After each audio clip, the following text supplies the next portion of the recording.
Throughout history, humanity has had a bit of a habit of devising ever increasingly demonic ways to torture its citizens and ultimately end their lives in the most painful and excruciating ways possible. Particularly throughout the medieval period of Europe, torture devices boomed in frequency as mad kings and evil seneschals alike delved deep into the pits of dark human ingenuity, bolstering their arsenals with racks, spikes, traps, brazen bulls, rats in buckets, and anything else that they could conjure up from the creation of their nightmarish minds.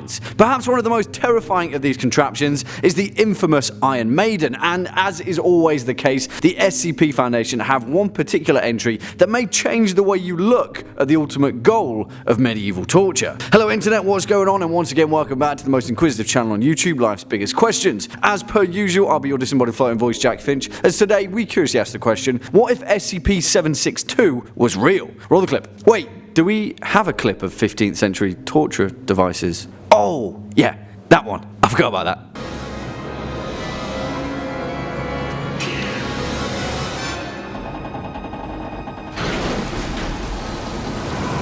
Funny, aren't I? For the curious amongst you, that clip was, of course, from Tim Burton's 1999 gothic classic Sleepy Hollow, because, well, it's pretty difficult to find any kind of cinematic depiction of an Iron Maiden, as you'd imagine, really. Also, that film is surprisingly awesome, and any chance I get at showing Ichabod Crane being a weird gothic badass, I will. That's all there is to it, really. And you may be asking, what the hell, Jack? What are you talking about? Iron Maiden? Aren't they one of the greatest British heavy metal bands ever formed? Well, yes, of course they are, but no. Not that Iron Maiden, because let me introduce you to SCP-762, which despite being only a brief entry into the Foundation's containment and one of the earliest entries in the Foundation's history, there's actually quite a bit more to this particular anomalous device than first meets the eye. First though, let's set the scene. As the record states, SCP-762 is a torture device similar to the infamous Iron Maiden of Nuremberg. For those of you that don't know, this particular contraption was a particularly gruesome execution device, even for medieval Europe standards,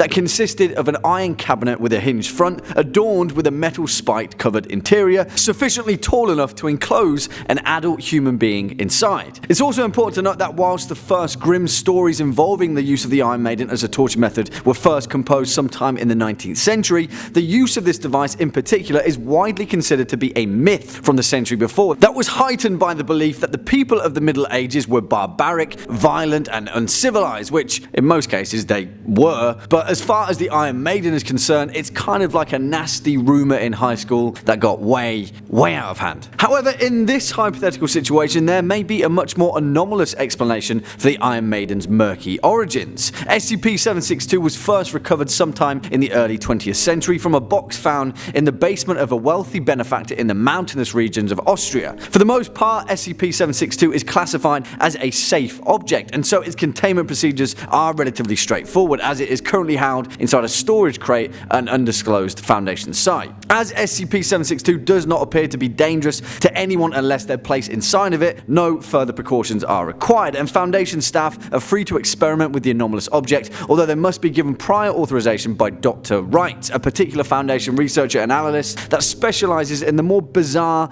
and the macabre aspects of the Foundation's work. You see, it's not necessarily because of the device itself, but instead what was found inside. After first being contained by the Foundation, when opened, 762 was found to have a male human inside, now referred to as SCP-762-2. When he was first discovered inside, the unknown male had a number of the device's large spikes violently embedded in his flesh in a gory mass, but once he was removed from the device, suddenly and instantly all of his wounds had healed. Other than being completely catatonic, the man was found to be in decent health, save for several rotten teeth and a large scar on his left arm. Now, is that small detail incredibly important to this hypothetical situation? Well, it could be, because whoever this strange anomalous man was would have played a large part in the reason he was encased inside the Iron Maiden. You see, given his unique properties, the Foundation deemed it impossible to determine how long 762-2 was in the device, but research has shown that it dates back to at least the 15th century, and it's entirely possible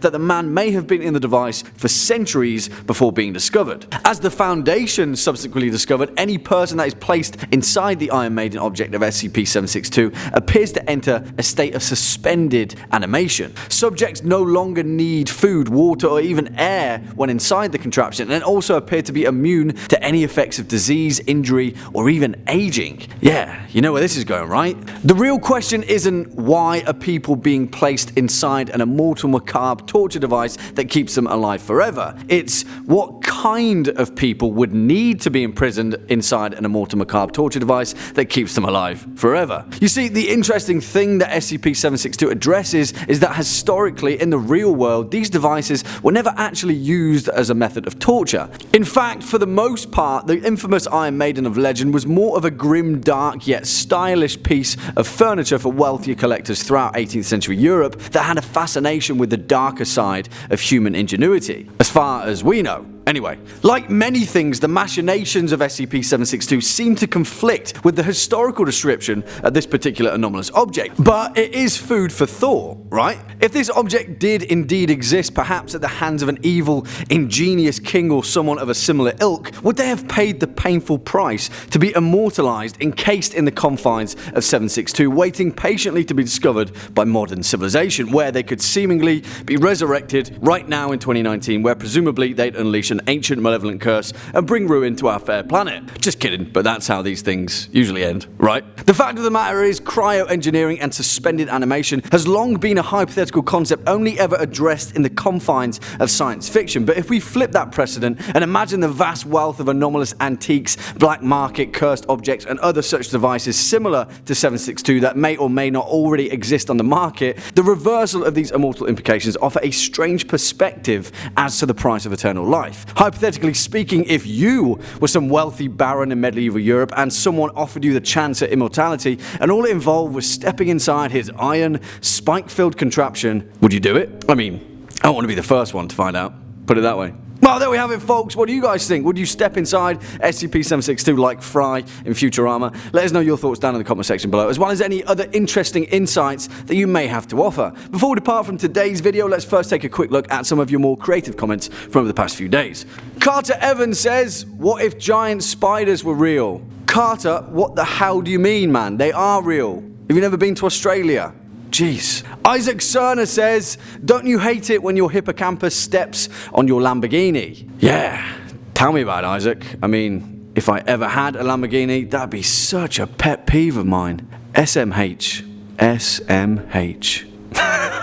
Well, on that note, unfortunately, that's all we've got time for in today's video. Just stick around all the way until the end. If you were a fan of this video, or just Life's Biggest Questions in general, then please be a dear and hit that thumbs up button, as well as that subscribe bell. And I'll be seeing you in the next one. As per usual, I've been your disembodied floating voice, Jack Finch. You've been watching Life's Biggest Questions. Until next time, you take it easy.